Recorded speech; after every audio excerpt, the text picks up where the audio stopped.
xibaaru diggu bëccëg gi li ci gën a fës Aliou Sall ca bopp caisse de dépôt et de consignation Malick Gakou ñaawlu ko lool jàpp ni njiitu réew mi président Macky Sall ñi ko jege rek maanaam njabootam moom la daal di jox poste yu mucc ayib fii ci réew mi muy loo xamante ni moom mu ne xel jàpp ko moom njiital le grand parti daal di koy fësal nag ci ab communiqué ne président Macky Sall yitte askan wi daanaka soxalu ko dinañ ci dikk ci biir xibaar yi kër googu sax di caisse de dépôt et de consignation am solo lool ci doxalinu réew mi Ibou Diouf dinañu xamleek bile kër mu nekk nag structure bu spéciale ganup xibaar yi di Ibrahima Mbeng sociologue la ñu nar a waxtaane nag lépp loo xamante ne soxal na li fi xew fan yi ak ñi nga xamante ne mer nañu lool ginnaaw bi ñu gisee ne bokkuñu ci gouvernement bu bees bi ana lan moo waral boobule doxalin waaye itam tànn sa ay mbokk ak xarit jox leen ay poste loole it li koy faral di indi loole it dinañ ko faram-fàccee ci biir xibaar yi monsieur Mbeng maa ngi lay nuyu. ci biir xibaar yi ñu ànd ak moom ci ponk yi nga xamante ne lim naa ko léegi lu ëpp benn ci ay tonne marchandise la ñu lakk ba mu jeex tàkk waa service d'hygiène bu Louga ñoom ñoo ko def ndax produit yooyu lu ci ëpp app bi ñu leen a jàppaloon dafa daal di jeex tàkk loole nag ñu ne am na njeexital ci wér-gu-yaramu nit ñi ñam yooyu sax ñu ne lu ci ëpp ñu jagleloon ko tout tànk yi ba tax na ñuy bàyyi xel ñu sàkku ci askan wi ñu bàyyi xel loolu bu baax a baax Mademba Sène di capitaine ba sàkku ci askan woowulee ñuy faral di boole képp koo xamante ne yor nga marchandise bu baaxul di ko jaay ca Jokkunda ay hectares yi ceeb ñoo daal di yàqu ndax barrage bi nga xamante ne moom moo fa amoon barrage ba amatul njëriñ lool ay jafe-jafe sax moom la jural ñi nga xamante ne ñoom ñoo fa dëkkee sàkku nag ci kilifa yi ñu gestu leen ndax jafe-jafe yu tar moom la ñuy dund jamono ji reportage bés bi ñu ngi ko jagleel ouvrier yi ginnaaw ay fan yoo xamante ni noppalu nañ ci ginnaaw tabaski bi liggéey gi nag tàmbaliwaat ci ñoom Maymuna Njaay doxantu ba fële ca Liberté 6 ngir rek ñu dikk ñoom it ci seen ay activité li ci yéenekaay yi mooy ndar képp yi la xibaar la te loolu bu ngeen taxiloo tuuti ñu yàttal yi lépp.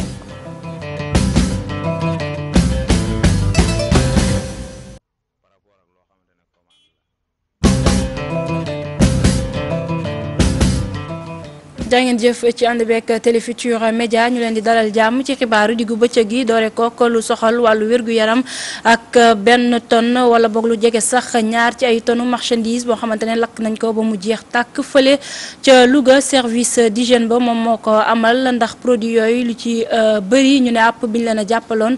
dafa daal di jeex tàkk ñu ne loolee nag am na njeexital ci wér-gu-yaram rawatina ci tout tànk yi ndax ñam yu bëri yu ñu fa gis ñoom la ñu ko jagleeloon capitaine ba di Mademba Sène muy sàkku ci ñi fa dëkkee moo di ne bu ñu gisatee ñuy doxantoo ko yooyu les marchandises nañ leen boole ndax baaxul ci askan wi dañ ci ànd ak Thierno Fall. mu mel ni xale yi daal la jaaykat yi doy waar yi di gën a diir ci affaire boobu loolu moo tax mu metti ñu trop te duñu leen bàyyi benn yoon lu mel noonu daanaka mën nañ ko méngale ak délit ndax lu bon di muy jur. wér-gu-yaram gi muy yàq loolu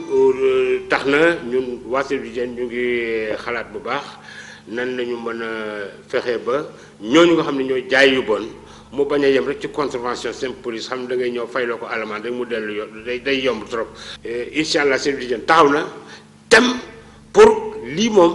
wàññi ko bu baax a baax ci dëkk parce que fekk marchandise moo xam ne baaxul day lore. nga jaxase ko ci lu baax wala nga nëbb ko wala nga koy jaay surtout ñi nga xam ne daanaka xamuñ ci dara loolu bokk na ci li gàllankoor wér-gu-yaram nit ñi may ñaax consommateurs yi ak nit ñi ni leen bu ñu gisee loo xam ni doy na waat te gisuñu agent d'hygiène bi ñoom ñu am fulla bu toll ni boole leen ak brigade d'hygiène bi gën a jege. ñu dem ca Njéeñeen foofu nag gox ba ngir dugg fa daanaka ay jafe-jafe yu tar moom ngay jànkonteel dafa ruqe lool teg ci itam ne yoon bi fa daan dem dafa daal di yàqu ba tax na ñi fa dëkkee di sàkku ñu jàppale leen ci ndax bu ñu bëggee faju sax dañuy dem ci yeneen i gox te loole it ay jafe-jafe yu tar moom la ñu ci jànkonteel leneen loo xamante ne ñu ngi ko fay dund di ñàkkum courant ndax ñu ne ci juróom fukki gox yi nga xamante ne ñu ngi fa juróom képp ñoom ñoo jot ci courant bi ñuy sàkku ci kilifa yi ñu jàppale leen dañ ci ànd ak yoon bu xonq bi la def juróom ñeenti kilomètre mooy benn yoon bu nga xam ne moom la askanu Ndiédiène yaakaar pour mën a dox seeni soxla waaye nag yoon bu jafe-jafe la ay fukki at a ngi nii kon askan wi kon di koy joytu te ba tey gisuñu ku leen ci wàllu si moo tax kon ci seen ndaje bi de yëkkatiwaat nañ ci seeni kàddu. yoon bi boobu juddooguñ man juddooguma sama ñoom yaay dañ ko doon jooy sama ñoom yaay ñoo ko doon jooy ba tey ñun ñii donc yoon bi buñ koy jooyee ak léegi dañoo judd rek fekk ko ñun buñ juddoo sax nii lañ ko fekk ba nii ñu toll day gën a yàqu rek amul avancement yoon bi buñ juddoo ba léegi noonu la muy gën a yàqu nag. naaw yoon bi itam mbirum électrification rurale lu doyati la ci biir commune bi ñu ne PUDC ba tey xamuñu li muy nuróol. donc ci juróom-ñetti fukki dëkk ak juróom-ñett yooyu juróom ñoo ci am courant te juróom yooyu sax seen am courant mun nañ wax ne gisuñ ci suñ bopp daal ci état bi. jëm ci wàllu paj mi tamit soxee na fi lool ku fi feebar faw nga génn commune bi dem faju ji feneen ndax ñàkkum jumtukaay. paj bi nu mu fi mel dafa daan duñ fi fajoo sax turi paj mënuñ ko wax fii ñun suñuy faju dañuy dem ba Daaru Mbitéen c'est à 4 kilomètres de Ndiédiène d'ailleurs bokkul sax ci commune yi Ndiédiène du commune sax village la donc ñun en tant que ñun chef lieu d'arrondissement ba léegi ba commune nii amuñu fuñ mun a fajoo. suñuy faju dañuy dem Passy mbaa ñu dem Ndofane mbaa ñu dem Mbitéen Daaru mbaa ñu dem Kaolack mbaa ñu dem feneen sonn nañ. tawate yi yëpp nag tax na bi askan wi kon di woo président de la république Macky Sall mu gaaw wàllu si leen avant élection 2019 sinon nee nañ mën nañ doxalee ne ndaxte fii ci Ndiédiène waa coalition Benno Bokk Yaakaar ñoo fi mos di gagné. ca région de Sédhiou fa la ñu jëm rawatina ña dëkkee ca diggante Jokkunda jàpp Makka foofe nag ay jafe-jafe yu tarit ñu ngi koy dund ndax ay hectares yi ceeb ñoo daal di yàqu ndox mi moo leen yóbbu ak itam xorom soo xamante ne mi ngi jógee ci barrage boobu la ñu ne amatul njëriñ kilifa yi faaw ñu taxaw ci ndax ca 1996 la ñu ko fa sampoon ñu ne jamono ji ay jafe-jafe daal la leen gën a jural dañu fay teewlu suñu correspondant barrage bu Diopkounda Makka fu mu nekk nii dafa yàq loolu ba tax na oto yi jaaratuñu fa dugg nag commune bu Koulibantang lu jafe la Koulibantang nag mu ngi ci département bu Goudomp. commune bu Koulibantang am na jafe-jafe yu bëri sax parce que boo gisee fii au niveau ndox bi ak tali bi ak piste bi lu mu mel nii moom franchement dafa doy waar parce que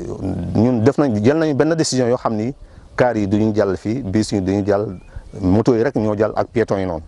parce que ñun pour au moins am sécurité piétons yi noonu quoi. ay hectares yi ceeb fu mu nekk nii yàqu nañu mu nekk nag tiit ak jaaxle fii ci diwaan bii. képp li ñu doon béy fii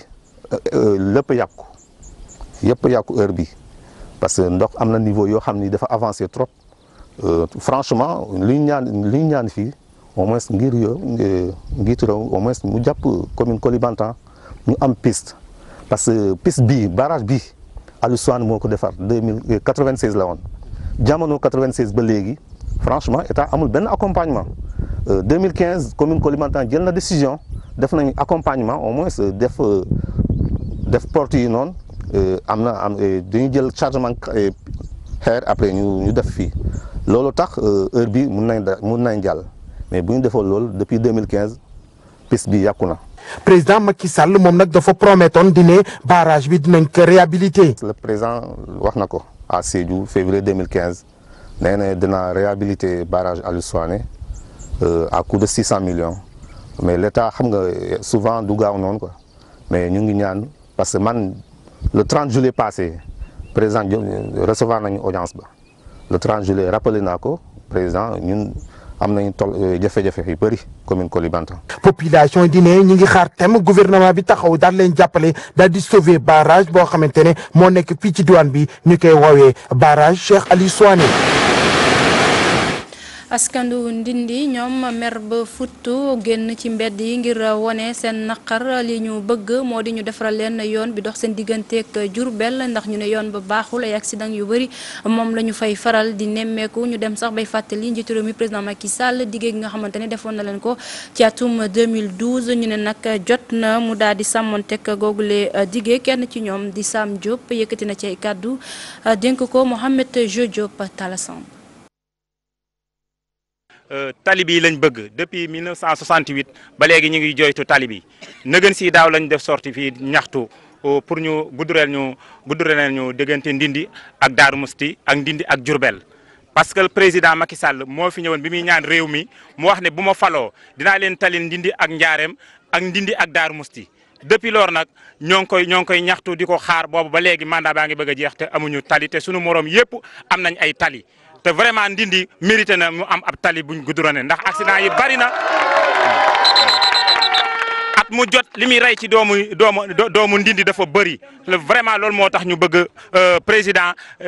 mu goudronné ñu Ndindi ak Daaru Musti Ndindi ak Diourbel. bu loolu antunu boom dafay ñëwoon dikk ba ci digg dëkk bii nañu da ngeen may jàppale ma falu président bu ma faloo dinaa goudronné Ndindi ak Diourbel Ndindi ak Daaru Musti depuis booba mandat bi benn at moo ci des léegi mu jeex te gisuñu dara depuis daaw bu ko ñëwul nag defuñu ko 2019 mi ngi ñëw duñ ko voter. ñu ñibbisi fii ci Ndakaaru wax ci caisse de dépôt et de consignation mi am njiit lu bees Aliou Sall la rakk la ci njiitu réew mi président Macky Sall tabb googu ñu ko tabb nag Malick Gakou ñaawlu na ko lool moom njiital grand parti ne président Macky Sall ñi ko jege rek la jox poste yu mucc ayib mu ne loolee nag du lu xel mën a nangu ndax moom président Macky Sall mel na ni sax ni jafe-jafe askan wi yitteelu ko moom Malick Gakou yooyu le kàddu mu daal di ko tënk ci ab communiqué gi nga xamante ne jot nañu ko fii ñaawlu rek doxalinu njiitu réew mi président Macky Sall ne lii nag du lu ñu mën a seetaan daal mu jàll. caisse de dépôt et de consignation jàpp leen ne ab structure bu spéciale ñu ngi ko loi bi ko tënk di numéro 2006 bu ñeenti fan ci weeru février atum 2006 moom moo daal di taxawal bile kër la goo xamante ne am na solo lool ci doxalinu réew mi ndax koppar gu am solo gi nga xamante ne dañu ko fay faral di denc wala bokk di ko yóbbu ci ay structure ngir doxal ko fii ci réew mi Ibou Diouf moo ñuy gën a xamleeg bile kees. caisse de dépôt et de consignation ñu ngi ko taxawal gannaaw ab décret loi numéro 2006 bu 4 février 2006 loolee nag moo ko jox këddu établissement public bu am statut spécial bu ñuy duppee caisse de dépôt et de consignation. këru liggéeykaay boobu nag li ko tax a jóg mooy wut koppar saytu ko mën ko jébal nguur gi mu mën ko dugal ci ay projet ya nga xamante ne rek day jëmale réew mi kanam loo xamante ne rek dañu jàpp ne foofu ñu taxaw ci ni mu gën a gaawee ngir wut coupa ay mission ñu duppee prioritaire yoo xamante ne rek foofu ñu gaaw taxaw ci su ko defee nag foofu ñu saytu koppar bi tax ñu mën ko jëfandikoo bokk na li tax caisse de dépôt et de consignation jóg koppar ba nga xamante ne rek duñ ko mën a dénk ñi nga xam ne ñooy yëngu ci wàllu système bancaire fii ci Sénégal ba tax na rek ñu taxawal këru liggéeykaay bi ni mel ngir mu mën a saytu loolee te ni mu gaawee. caisse de dépôt et de consignation nag nekk service intérêt général fexe bi jëmal lépp lu aju ci wàllu développement économique réew mi loolee nag ñu wekku ci ay politique publique bi nguur gi tànn ak itam andi ci ak collectivité locale yi. kees boobee nag dina yëngu bu baax a baax ci lépp luy jëmal wàllu financement fexe tamit ba saytu ko ni mu waree ngir ñu mën a liggéey ci ay pàcc yu mucc ayib. gannaaw loolu nag dañu nemmeeku woon ne ngir financer yenn projet yi nguuru Sénégal dinañ am ay jafe-jafe rek ngir am koppar bi ko mën a may mu matal li ni mel bokk na ci tabax ay logement jëmal ay politique yu yenn villes yi wala sax ay travaux d'équipement yu collectivités locales yi financement petite et moyenne entreprise tamit bokk na ci li leen tax a jóg. ci boppu kër googu nekk ab directeur général buy saytu bépp liggéey bu aju ci wàllu gestion moom tamit moo war a jëmal lépp lu aju ci mission yi nga xamante ne rek dañ ko dénk boobule kees rawatina bu jëm ci wàllu justice. jaajëfal ko moom Ibou Diouf ni mu ko waxoon ci bopp xibaar yi am nañu gan Ibrahima Mbengue la di sociologue ñu nar a waxtaanee rek actualité wu réew mi monsieur Mbengue ma dellu nuyuwaat la. ñu dellu di la fay Fatima di kontaan trop toog ci ce plateau. ñu gis ne fan yi gis nañu coow li xaw a bëri tuuti ginnaaw gouvernement bu bees bi ñu fi am ñoo xamante ne bokkoon nañu ci boobule gouvernement bokkatuñ ci mer ba futu ñenn ñi sax jël dogal demal génn fa ñu newoon ñi des ci biir ba tey wéy rek di ko ŋàññi lan mooy waral doxalin yu mel noonu. waaw dafa nekk ay réactions yoo xam ne c'est des réactions attendues dañ ko doon xaar parce que li ko waral mu ngi nekk si benn incohérence dès le départ si procédure de nomination yi ay benn incohérence au niveau des logiques au niveau des normes parce que wàllu assemblée ñu ngi si doon xaar ay représentation mais wàllu nguur ñu ngi si doon xaar ay compétences ay qualifications loolu nga xam ne politique générale boo xam ne da nga ko war a doxal mais depuis un certain temps dañoo gis ne wàllu nguur si boppam amatul obéiratul à cette logique gu far logique gu jàppale logique gu primo adhérent logique gu jàppale ma falu après ma jox la poste. waaw logique gu partage si bien que boo gisee koo xam ne dès le départ gëm na la partagé na yow ak des moments de souffrance automatiquement day nekk si benn posture di xaar ay lu ñuy wax ay genre récompense donc aujourd'hui de plus en plus ñu gis depuis ay 20 ans nii benn dérive bu ñuy gis au niveau des procédures de nomination xam ne logique bi ñu seetaan bi ñuy gis ñun ñëpp de façon évidente mooy logique gu partage kii gagné na fii day falu dañ koy nommer perte na fii dañ koy dàq et cetera donc ku gagné wala ki nga xam ne jàppale na nga ba nga def sa parti donc logiquement boo ko nommé wul automatiquement day am benn frustration loolu mooy waral frustration yi ñi di génne. mais kooku bu meree frustré wu ndax aussi du xool tam ci population bi ndax nit ñi tamit léegi yeewu nañu bu fekkee da ngay mer da ngay kaas parce que delloowuñ la ci gouvernement bi day mel ni yow boo ko kon liggéeyal askan wi taxuloo woon jóg. waaw loolu mooy problème bi c'est-à-dire loolu mooy problème bi le problème principal mooy loolu aujourd'hui liggéey askan bi moom nañu gisul bu baax si nguur nu muy doxee c'est-à-dire dañu benn logique de partage logique de distribution logique de récompense la ñu nekk si benn logique parce que dañoo war a nekk si benn logique à 100% de compétence loolu mooy intérêt général parce que tey bu fekkee dama gis au niveau de l'environnement social l'environnement politique que yaa ngi fal képp ku la jàppale man bés bu la jàppale aussi je m'attends à ce que nga fal ma donc mu nekk benn conflit boo xam ne il faut que ñu régler ko les critères de nomination il faut que ñu régler ko définitivement lan mooy teg nit ki ci benn poste de responsabilité ñu définir ay critères yoo xam ne c'est des critères par rapport à l'intérêt général xam ne dafay tënk sax président dafay tënk ñi ñu jiite kon bu boobaa ñii di kaas naan man maa gagné dëkk bii wala population yi di kaas pour des intérêts purement particuliers wala ay représentation man sama dëkk amul député amul excusez-moi ministre dafa incohérent parce que ministre du ministre gox ministre ñëpp te boobu ba léegi c'est pas seulement les frustrations au niveau des ñi nga xam ne dañu leen laisser en rade mais aussi da nga koy dégg ci population yi ay localités naan bon man awma ministre du loolu mu ne am fukki ministre ak juróom-ñaar yoo xam ne ñoom ñëpp Kolda lañu dëkk fukki ministre ak juróom-ñaar ñoo xam ne ñoom ñëpp Dakar lañu dëkk parce que logique gu ministre logique gu jiit logique gu loolu nekk logique gu compétence aujourd'hui c'est comme si c'est accepté socialement yow sociologue nga sa xam-xam dafa màcc ci doxalinu société su ma ko mënee waxee noonu naka la nit ki lan mooy tax mu dem bay xalaat boppam du xalaatati ñi mu dëkkal lan mooy indi loolu waaw xam nga moom mooy li may expliquer mooy normes yi c'est-à-dire valeurs yi valeur foog ñu repenser waat ko parce que xam nga société boo gis ay normes ak ay valeurs ñoo ko lal bu lépp leeree bu boobaa da ngay gis yenn phénomène day nekk ay phénomènes marginaux mais boo demee gis phénomènes marginaux yi commencé nekk benn ñuy wax phénomène social rek c'est parce que loolu moo nekk la valeur aujourd'hui li ñu gis au niveau des fonctionnements de nos institutions c'est que dafa am benn logique gu partage logique gu redistribution moo si am alors que logique de compétence loolu si genre dëkk yi nga xam ne niveau d'éducation dafa xaw a baax nga koy gis donc gis dans les pays développés où nit ñi di réclamer ay part parce que dañoo bokk ci benn parti wala dañoo nekk les primo adhérents ñoo njëkk a bokk et cetera loolu fii rek nga ko gis loolu mooy expliquer un tout petit peu toutes ces incohérences yi ngay gis ay velléité da ngay gis koo xam ne amul sax diplôme amul benn compétence xam nga nekk na ci benn parti bu technique te communiste aujourd'hui ñu ne parce que gagné na les populations accepté ko aussi dañ ko accepté parce que ñoom ci bopp ñoo koy kaasal ne que pourtant kii moo la njëkk jàppale pourtant kii moo njëkk jënd sa carte pourtant kii bi nga nekkee fi alors que bu fekkee logique de représentation au niveau de l'Assemblée ça c'est réglé ñooñu di kaas aussi privilèges yi ñu ci am waaw ay privilèges dañuy demander et c'est des privilèges boo xam ne pour ñoom c'est des privilèges légitimes c'est légitime et puis socialement aussi c'est légitime parce que société bi ñu ci boppam ñoo ko validé alors que loolu dafa nekk en contradiction ak logique première république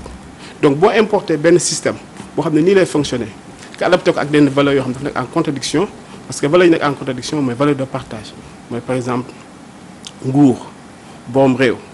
boo xam ne moom moo ko moom c'est-à-dire moom li ñuy xaas moom mu redistribuer kenn xaarul ci moom ay reddition de compte kenn xaarul ci ministre ay reddition de compte kenn xaarul ci directeur ay reddition de compte ay éthique de responsabilité li ñuy xaar si moom mu partagé man jàppale naa la aussi da nga ma ko gëstu da nga ma ko xool te loolu dafa am ñaari logique yu nekk en contradiction boo jëlee benn logique république boo am ay normes ay références ay critères n'est-ce pas ay procédures nga jël ko opposé ko ak benn logique sociale logique de redistribution logique de maa moom réew mi maa moom maay nguuru n'est-ce pas et cetera képp ku la jàppale pour nga nguuru donc war a sedd. bu weesoo aussi ñi la jàppale dañuy gis itam parfois ñi nga xamante ne say mbokk lañu. nga dénk leen yenn poste yi. nga xamante ne aussi loolu tamit day créer frustration ndax ñu bëri dañuy jàpp ne du compétence mais li mu doon sa mbokk tax. waaw mooy logique de partage boobu may wax parce que yow da nga war a partager man sa frère laa am nga lii da nga war a partager ak man ñun ñoo bokk gox dañoo war a partager ñun ñoo xamante woon dem dañoo war a partager donc ñu ngi dans une logique de partage et de distribution loolu moom lañu gis depuis des décennies au niveau des États en tout cas fii au niveau du Sénégal loolu lañu gis logique de partage et de distribution nekk ñu dans une logique de compétence. loolu créer frustration bu bëri bi mu mel ne sax léegi yematul ci ñi ñu tab ak ñi ñu tabul frustration boobu dafa dem léegi. ba ci biir nit ñi carrément. parce que même ci réseaux sociaux yi da ngay gis nit ñi. di wax. oui parce que xam nga léegi dafa am benn ay citoyens yu commencé am benn éveil citoyen yoo xam ne ils se reconnaissent pas dans les partis politiques ils ne se reconnaissent pas dans ni groupe di doxee ni société di doxee ñoo di am benn genre frustration naturelle. parce que ñoom am ay attentes yu fortes par rapport à l'évolution de la société loolu nañu dul gis non seulement ñu am déception si ñu fi nekk ñu am déception si ñu dina wóotu ñu am déception si système de façon générale loolu moo tax mu indi boo bëri na ay frustration yu manifesté wu et puis loolu depuis 2012 gis nañ ko la grande révolution bi fi amoon en 2012 c'était pas par rapport à ay réalisations matérielles immatérielles et cetera c'était par rapport à quelque chose de plus fondamental naka nañu yoree suñu réew quelles sont les valeurs yoo xam ne war a sous-tendre fonctionnement bi kan nañu war a tab kan nañu warul tab et cetera ñu gis ay nit ñu dem ba ne ñoom dañuy jaay seen bakkan pour que affaire bi changer donc aujourd'hui su fekkee dañuy logique boobu dafa naa di continuer de expliquer un tout petit peu yenn frustration profonde de certaines parties boo la xoolee souvent ñi gën a frustré wu boo ko analyser mooy ñi nga xam ne soit dañu nekk à l'étranger di vivre di am beneen gisin wala ñu nekk dans les villes wala les grands intellectuels ñi nga xam ne ñoom ñu ngi am benn logique gu efficacité efficience xam ne intérêt général ñooñu boo gisee ñuy opposé ak ñoom mooy ñi nga xam ne daanaka ñoom système bu ñuy vivre c'est un système plus conservateur plus traditionnaliste mooy expliquer un tout petit peu yenn conflits yi nga gis de plus en plus surtout dans les réseaux sociaux. ñu gis ne changer ay njiit réglé wul suñu problème ñun ba léegi sax nit ñi dañu naan bu 2019 am ñuy menacé nii la ñuy def mais ay njiit moom changé ko réglé wul suñu ay problème ba léegi kon lan moo ko war a réglé. waaw li ko war a réglé mooy malheureusement mooy li ma expliqué au départ mooy dem ba si principe si normes yi ñu toog foofu togg ko defaraat ba nga xam ne dafay tënk ñëpp par exemple boo gisee ay acte de nomination comme di nommer sa frère wala si loolu waratul mën a nekk parce que dans certains pays yenn njiit boo leen nommé dafa am ay processus de validation day jaar assemblée ñu valider ko xool parcours am xool lu mu def bu pare aussi mu am reddition de compte c'est-à-dire nit warul mën a jékki-jékki di nommer ak yooyu donc am na ay procédures ñu xam ne dañ koy régler au niveau des principes. xam ne définitivement nit waratul mën a nekk dans une logique de partage wala mu am accaparement wala mu am détournement des ressources de tout un pays pour benn élection d'un parti. d'une famille d'une personne et cetera loolu boo gisee mën a nekk parce que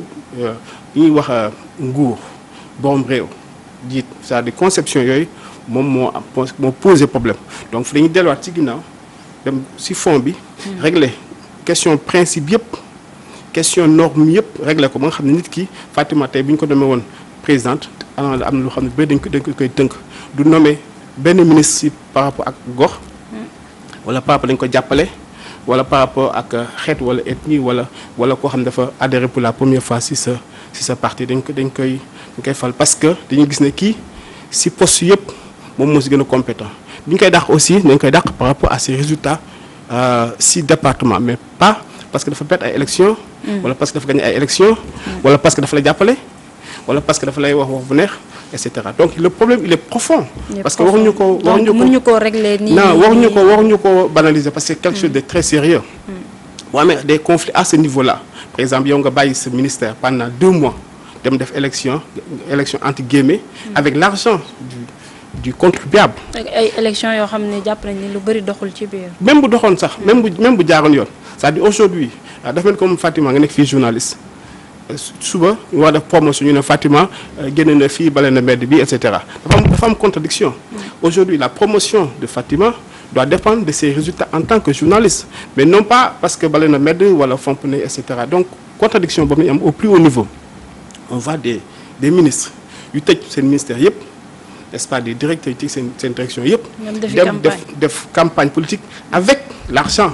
du pays si biir nga gis la population naan kii moo gagné goxam je ne sais pas qu'est-ce que ça veut dire gagné goxam amul sens quoi parce que moom dafa am ay dossiers yu mu war a traiter donc dafa war a rendre compte par rapport à ces dossiers et même acte de nomination yi dafa am benn processus de validation en amont et par de tierces personnes xam nga de ses compétences loolu bu amul li ñu gis lii day continuer di wéy képp ku gagnéti daan man dañ maa fal parce que maa gagné sama bureau de vote maa gagné sama département je ne sais pas qu'est-ce que ça veut dire. day mel ni ñuy politiquer au Sénégal. waaw parce que ñun rek ñooy politiquer. ñun rek parce que man bi may dem man récemment élection législative voté naa comme ñëpp. jóg naa sama carte mais quand je vois une personne dire man maa gagné bon alors que man sama carte joxuma ko moom ci dama voté benn politique. dama voté ay programme moom mu jóg ci télé bi ne man maa gagné sama bureau mais je ne sais pas alors que foofu laa voté je me retrouve pas donc cette contradiction elle est générale. Aujourd'hui, il y a un conflit réel, n'est-ce pas, au niveau dafa am incohérence au niveau des normes, des éthiques et des principes qui nous gouvernent. Mais nit ñi aussi ñu xaw a yeewu tuuti askan wi ñu xaw a yeewu tuuti xam ne dëkk bi aussi dafa war a dem waratuñu toog ci benn place yi ñoom it ñu bañ a adhérer ci yenn yi. gis nga ñooñu nag tey Fatima ñoo am problème parce que ñooñu ils sont minoritaires. ñi réfléchir na ñoom ñoo frustré ñoo am fu ñu koy waxee am fu ñu koy jooytoo et système dafay perdurer tey ñiy def loolu par exemple ñi toog ne damaa gagné seen gox te kenn tegu la ñooñu ñoo am soutien au niveau de certaines populations boo dégloo tey seen reportage bi mën nga jël sa reportage temps yëpp certainement j'ai pas tout suivi mais la plupart da nga gis ay population naan pourtant diw moo gagné war nañ ko nommer ministre suñu gox amul ministre suñu communauté amul ministre. kon nit ñi ñoo cautionné loolu ñoo koy cautionné donc loolu moo indi problème donc même les politiques ou les politiciens sont obligés quelquefois ñu mën a répondre à disons à. donc yëf yi ku nekk am nga ci part de responsabilité. waaw aujourd'hui daal vraiment c'est un problème sérieux Fatima il faut que ñu revenir de façon assez vigoureuse sur yenn principe un ministre de la République ñu war a def balaa ñu lay nommer di étaler sa CV. ses compétences foo jaar fii olof di wax foo toj. n'est-ce pas ba nga xam ne c'est pour l'intérêt général. bu ñu politique kenn amul droit gis ministre mu nekk ci mbedd bi di politique. ki nekk ci mbedd di politique mooy ki nga xam ne moom dafa am benn projet di ko jaay muy le président ou les représentants yow bu fekkee yow représentant nga da ngay dem ci ñi ngay représenter nga dem sàkku seen kaddu seen vote loolu c'est normal un député. bu bëgg a nekk représentant d'une communauté day dem au niveau de cette communauté demander xam nga le vote de cette communauté. mais ministre ñu nommé sur la base de ton CV nga bàyyi ko un mois dem di kii et aujourd'hui c'est lekk benn yenn scandale aujourd'hui bu ñu nommé le fils ou le frère ou le kii boo ko nekk scandale parce que c'est la même logique. logique de partage logique de distribution logique de patrimonialisation. parce que normalement intérêt général moom waroon présider à l'intérêt particulier. ñu jaajëfal monsieur Mbengue nekkoon na ganub xibaar yi ñu doon waxtaanee yenn ci ay doxalin yenn ci ay comportement yu ñu gis fan yi ginnaaw remaniement ministériel bi fi amoon ñu lay jaajëfal sa kàddu gu mujj rek. waaw di leen gërëm ci invitation bi di rafetlu trop waxtaan bi ñu espérer nag vraiment que li mu nekk benn débat profond parce que débat sérieux n'est-ce pas parce que du ay faits divers c'est quelque chose de très sérieux que ñu repenser tout le système pour le bien de tout le Sénégal. pour le bien de tous merci beaucoup. ñu wax ci fukk ak ñetteelu législature bi nga xamante ne dinañ ko samp ni ko alxamis gi mu nar fi wuutu nag 12e législature bi ki nga xamante ne moom moo di Zator Mbaye li mu xamle moo di ne continuité lay doon amoon nañu ay projet amoon nañu yu bëri yoo xamante ne war nañu ko eggali am nañu yaakaar ni ci bile législature la ñu koy daal di matale dañ ciy teewlu ay satupay. rupture bi ñu yàggoon di wax ci 12e législature bi ba tey nit ñi di ko xaar fukki fan ak ñeent nag ci weeru septembre ñu nar a taxawalaat lii ñuy wax 13e législature député sortant bi di Zator Mbaye nag moom li mu wax mooy ne continuité la gis ci liggéey bi assemblée nationale dooroon. continuité lay nekk parce que 12e législature bi am na liggéey yu am solo yoo xam ne def na ko voté nañ loi yi toll ci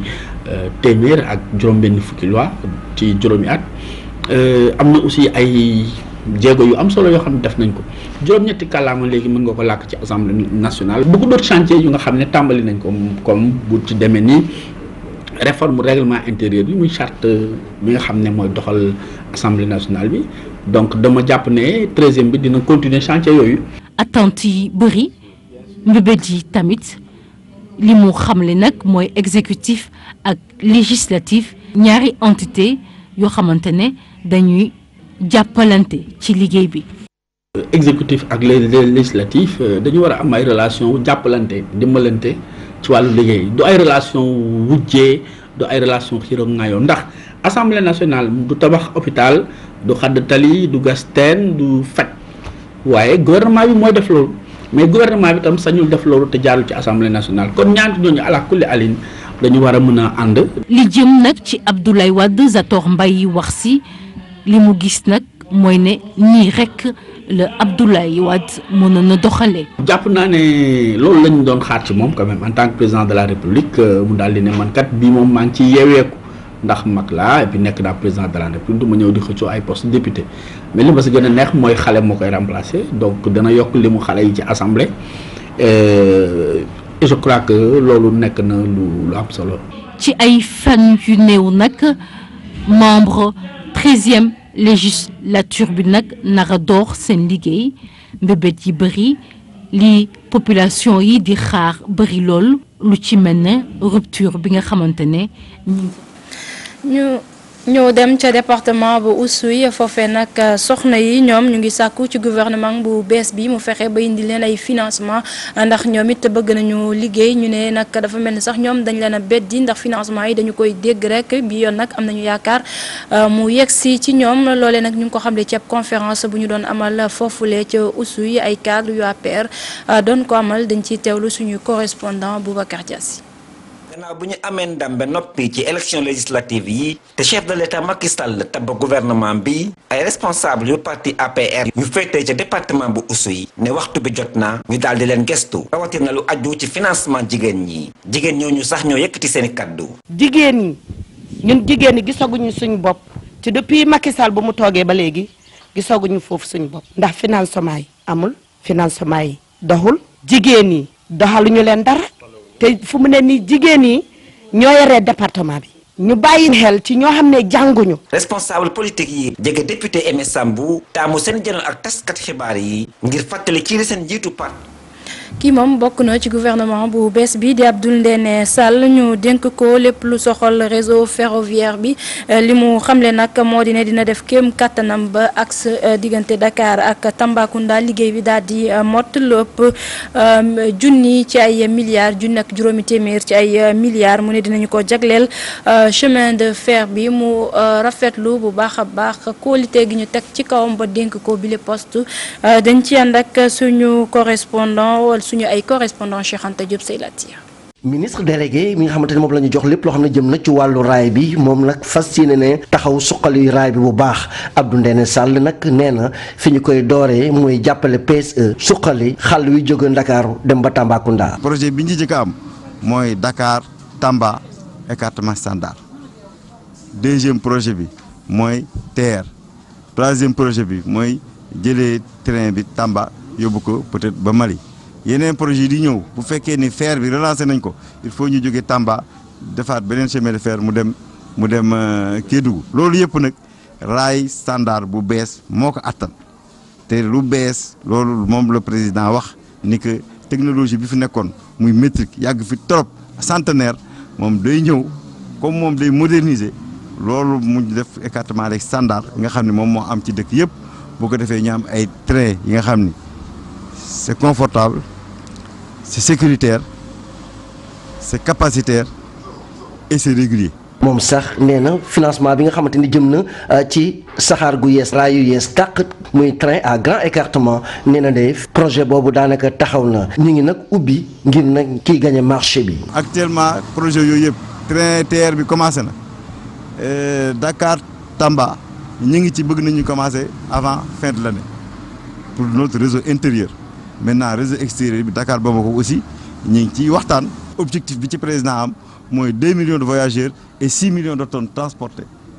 par année loolu raay bu bees tàq la laaj raay bu bees tàq boobu nag bu dee le projet entier il faut 1500 milliards bu fekkee partie Sénégal rek la il faut 750 milliards. kaddu yi mi ngi ko yëkkati ci Tivaouane ginnaaw ay militants yi nga xamante ne jóge woon nañ fu nekk doon ko sargal ndax li ñu ko dugalaat ci gouvernement bi moom sax nee na rafetlu na bu baax taxawaay bi nga xamante ni xalif général des Tidianes di sëñ Abdou Aziz Sy Al Amine taxawu na ko ba ñu tabaat ko. ñuy gërëm bu baax sëñ Abdou Aziz Sy Al Amine mu jàpp ci bu baax a baax a baax a baax a baax. kuréel gi ëmb soxna yu nekk ca ARTP ñoom nag taxaw temm ngir jàppale yeneen i soxna di yëngu ci wàllu maraîchage bi nekk ca zone des Niayes ba tax na nag jox nañ leen ay matériel bu am solo mu soxal wàllu informatique li ñu bëgg moo di gunge leen ci seen liggéey fexe ba soxna yooyu moom seen bopp mën a itam demal seen bopp loolee nag ñoo ngi ko doon amal ca Sangalkam ñu teewlu ci Ousseynou Thiam Bira Diagne.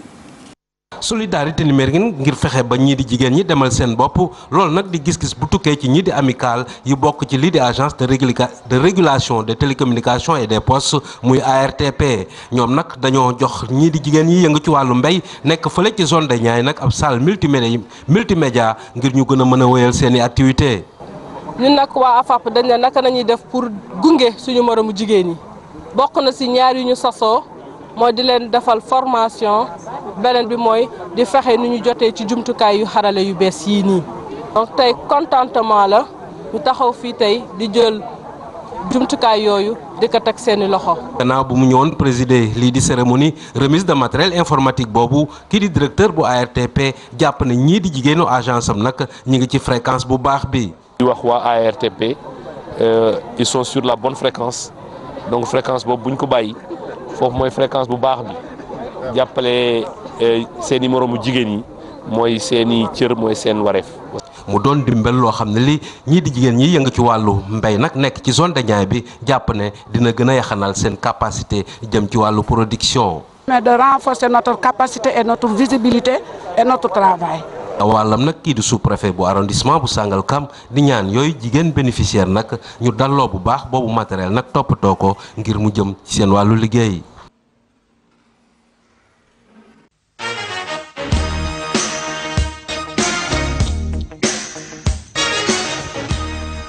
tàggat yaram doore ko lu soxal jawriñ gi ñu ko dénk wala tàggat yaram di Matar Ba rafetlu bu baax a baax kóolute gi njiitu réew mi amaat ci moom ba tabb ko ci bopp ministère bi xamle ne dina taxaw ci gunge ko moom président Macky Sall waaye itam fexe matale lépp loo xamante ne projet la jëm ci wàllu tàggat yaram yooyu le kàddu mu yëkkati ko ci bi ñuy door phase nationale du championnat national populaire fële ca Bargny ñu teewlu ay kàddu. képp ku ñu delloo sa place li nga war a xam mooy liggéey bi ngay def jàpp nañ ne baax na waaye lu ñu war a yokk la lu war a gën a gaaw la lu war a gën a am njëriñ pour askan wi la donc ñun noonu la ñu gisee suñu dellu siwaat fii ci ministère des sports wala suñu continuer ci ministère des sports mooy lu ñu doon def benn dinañ fexe ba yokk ko. li ñuy wax nag mooy li gën a am solo tey ci Sénégal à part la prise en charge des équipes nationales wala organisation compétition yi mooy fu ñuy defee tàggat yaram. moo tax kilifa réew mi muy président Macky Sall bi mu ñu waxee ne ñu dañu war a engager combat pour fexe li ñu fi fekk te muy ñàkk infrastructure sportive ñu def ci lu bëree bëri am na lu ñu ci jot a def am nañ programme boo xamante ni moom la ñu song defe naa ne fépp fu ñu war a dem jàppale collectivité locale bi pour mu mën a am infrastructure sportive ñu ngi ci.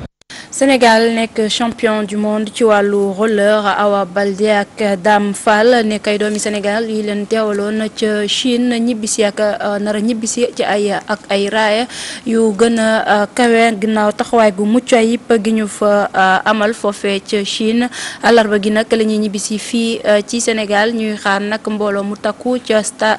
aéroport Léopold Sédar Senghor ngir teertu leen ginnaaw jaloore gi nga xamante ne def nañ ko fa kenn ku bokk ci fédération sénégalaise de roller di Yoro Fall yëkkati na ci ay kàddu dénk ko Habib Faye.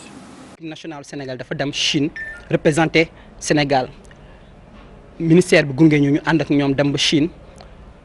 accompagner ñu yàlla def ñu am ndam si benn discipline bu ñuy wax free jump si rouleur dañoo dem représenté si 3 disciplines yàlla defal ñu am si benn discipline ñu am si ñaari ndam si ñaari catégorie jigéen ak góor ñu gagné médaille d'or pare ñu gagné wuñ ko si gagné dañ ko gagné ak record teb bi record bu amul fenn boo xam ne gëwuma pour nit teggiwaat ko période bii nii dañoo préparé wu depuis des années à faire ça gagné nañ champion d'Afrique gagné nañ UFOA West Africa Sénégal moo dominé instant bi discipline yu bëri on est meilleur tey si discipline bi on est champion d'Afrique on est champion du monde mais champion du monde nga xam ne yaa mën si àdduna bi donc dafa jar a sargal quoi ñun monde rouleur bi président club yi dañuy déggoo incha allah ñu préparé dem aéroport comme ni ñu defee képp gis nañ fi keroog basketteurs yi aya ñoom ñëpp bu ñu génnee bu ñu ñëwee ñii ñëw accueillir leen ñun tamit loolu la ñu bëgg woo 12e gaynde xam nga bëgg ñu dajaloo def benn mobilisation ñu dem aéroport suñu Lion ak Lion yi demoon représenté Sénégal championnat du monde Chine Nanjing ñu accueillir leen jël mobilisation bu mag. ñaanal ñu ñibbisi ak jàmm Awa Balde ak Dame Fall gàcce ngalaam ñu wax ci reportage yu bés bi ñu ko waxee woon ci bopp xibaar yi ñu jagleel ko ouvrier yi nga xamante ni ginnaaw benn ci ay bés yu ñu noppalu ci bi ñu jógee ci tabaski bi liggéey bi nag tàmbaliwaat ci ñoom ñu ne liggéey la bu metti waaye moom la ñu yaakaar ngir suturlu Maimouna Ndiaye ak Mar Dieng doxantu ba ca Liberté 6 daje fa ak ay tapissier ñu teewlu lu ñu fa jëlee. lu jëm ci wàllu tapisserie Pape Ciss daf ko yàgg a neex bañ na ko ba dafa teel a bàyyi njàngam ca ba muy def CM2 boobaak léegi am na juróom-ñeenti at liggéey bii muy def nag daf ko bëgg fukki fan gannaaw feetu tabaski bi ndaw li daal di ubbi ay buntam. vendredi lañ mujjee xëy reprendre lundi presque une semaine la saa tey lañ tàmbaliwaat mooy loolu. liggéey bari na wala bariwul. tane na rek. tane na rek macha allah daal ñu ngi sant. bu ñu jub tabaski ak bu ñu tabaskee ba mu am ay fan boo ñëwee fii ci Pape dafa mel ni liggéey bi dafay yokku. ngay avance ñu jënd matériel tàmbali bu ñu paree dugal restant bi waaw noonu la ñuy liggéey. bii nii bii yaagul bii presque 2 jours rek 2 jours parce que réparé la rek tissu bi rek ngay changé mooy loolu. par rapport ak loo xamante ne commande la duñu benn quoi réparation moo gën a gaaw commande. lu bari ci liggéey bi nag mooy ay meubles yu ñuy defaraat clients yi mu mel ni léegi sonnatuñu. nit ñi dañuy taxale rek dañuy góorgóorlu rek mais mooy loolu. tabaski bi waaw veille bi yëpp ay réparation la commande yu bëriwul waaw ay tissus yu ñuy changer rek réparation. dañuy jël ay millions jëndee ko benn salon du def seen kër. benn 1 an mu commencé xooleeku après su ñun lay mujjee ñu changé ko defaraat ko. ay meubles yu ñuy defar ba noppi di xaar seeni borom boo ñëwee fii ci palaasu Pape Ciss di nga ko fi fekk mu ñu fa gàññ li muy ñaawlu nag mooy yenn ci ay clientam yi nga xam ni dañuy yéex a jël si liggéey biñ doon defarlu si lu ci bari ay kopparte ko fi. ponk bu mujj bi ci xibaar yi li ci yéene kay yi ak Mamadou Mohamed Ndiaye. jërë ngeen jëf Macky Sall séddale na Sénégal wàccal leen séddoo nañu réew mi enquête dina kay nañu ëpp na président Macky Sall plafonné na franchir na Rubicon bi ne gannaaw ba mu waxee lu dul benn du ñaare ne àdduna du yàgg ba mu jël ab décret di fal Aliou Sall lenn ci réew mi li fekk mi ngi jiite réew mi yéen a kay bi nee nañu président Macky Sall weddi na boppam ne ca ndajam conseil des ministres bu njëkk bu gouvernement John de bi woon démb ca le président Macky Sall defee ab décret jël rakk ja Aliou Sall def ko directeur général caisse de dépôt et des consignations jëlee fa Thierno Seydou Niane mi ko jiite woon ci anam wu ñëpp gërëmoon te rafetlu ko l'observateur mel ne ku naan ñu waxi Macky Sall jarota duma sa doom ne lu mu wax tey ji mën na caa génnaat suba Macky Sall moo mën a dugg ci marché géej gi génn ca xeeñ xu nag laj ko lañ li mu def démb mu di def ab décret jël rakkam Aliou Sall teg ko ca boppu caisse de dépôt et des consignations kàddoom dab na ko président def na waxeet ndax moom président Macky Sall moo fi ne woon nee na Aliou Sall nay leer ci sa bopp àdduna du yàgg ba may defub décret di la takkal benn ndombal tànk Aliou Sall ak li mu yoree ci ay ndombal tànk léegi ci réew mi tànk bu ndaw attunu ko ko Le Témoin nañu rakki président ji li mu yore ci ay poste ci réew mi boo boolee xaalis ba muy seere yépp mat na ñaari téeméeri milliards 200 milliards bu weesoo li ñu ko def démb mu di directeur général caisse de dépôt et consignation Alioune Sall mooy administrateur bu PNDL mooy administrateur bu ADL mooy administrateur bu ADM Témoin nañu président Macky Sall ak li mu ne woon patrie avant parti génnaan na ca bu yàgg fa ma ko waxee fa la wax jayam doxeetu ko waxeetu ko léegi mbokk gi lay jiital teg ci parti bi soog a teg réew mi Walf Fadjri nañu noonee tigi la demee famille d'abord parti ensuite patrie soog a ñëw Alioune Sall muy xëy di gën a funki loolee la journal Le Quotidien gis yéenekaay bi nañu mag ja Macky Sall moo ko gonfale def ko directeur général bu caisse de dépôt et des consignations la Sénégal nañu la yóbbu Alioune Sall ca boppu caisse de dépôt et consignation loxob Thierno Madani Tall ma nga ca feeñu ca waaye génnu ca yéenekaay bi nañu bu ñu fàttalikoo bi fi Alioune Sall taxawee ne dafay bokk ci investiture yi ci wote député yi Macky Sall ne ko na bàyyi Thierno Madani Tall moo waxoon ak moom ba Alioune Sall nangu woon a bàyyi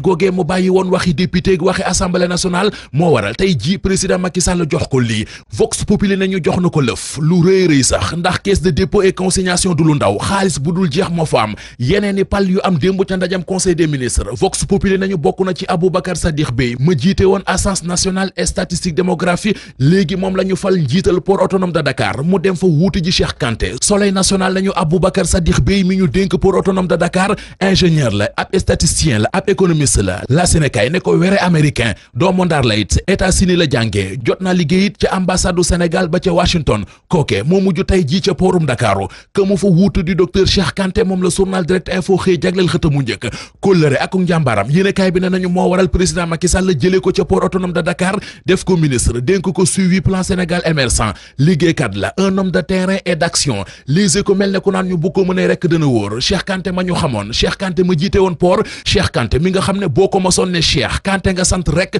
mu yëkkati fukki million fëgg la ko ndax loolee dana ko mënati ak poste ab simple ministre chargé du suivi du plan Sénégal émergent réew mi quotidien nañu gouvernement bu bees bi ñu ne fanweeri ministre ak juróom-ñeent ñoo ca nekk lim ba yokku na Macky Sall falaat na yeneen ministre Awa Marie Coll Seck ma ne woon ministre de la santé Mahmoud Saleh ak Marème Badiane ñoom ñëpp Macky Sall def na leen ay ministre d'état beneen cas bu mu war a régler moom président Macky Sall l'observateur nee nañu moo di ñaxtu yeeg njàmbat yu bari yi am gannaaw ba ñu taxawalee gouvernement bu bees bi yéenekaay bi nee nañu gaañaa ngay ñaxtu loolook loolo ku gisul sa bopp ci gouvernement bi rek yaa ngi wane sa bopp enquête dina kay nañu ñaxtu yeeg njàmbat yi yamu rek ci biir waa APR gars yi Benno Bokk Yaakaar yi ñoo ngi ñaxtu yu tar li tar dëgg mi ngi ci l'observateur xewee ca diwaanu Tambacounda ubbi leen journal bi keroog tabaski ci guddi benn xale bu jigéen bu bëggoon a dem soirée jëkkëram tere ko xale bu jigéen bi jël paaka jam ko jëkkër ji ba noppi daw. jaajëfal ko moom Mamadou Mouhamed Ndiaye yéen it naka noonu ci teewlu bi fii la ñu yem ak yéen ci xibaar yi 19h30 ak 20h rédaction bi na fi teewaat ak yeneen xibaar laata loolu ñu bàyyi leen ak programme bu Télé Futurs Médias di leen ñaanal kenn lu jàmm di ko sàkk ci yéen.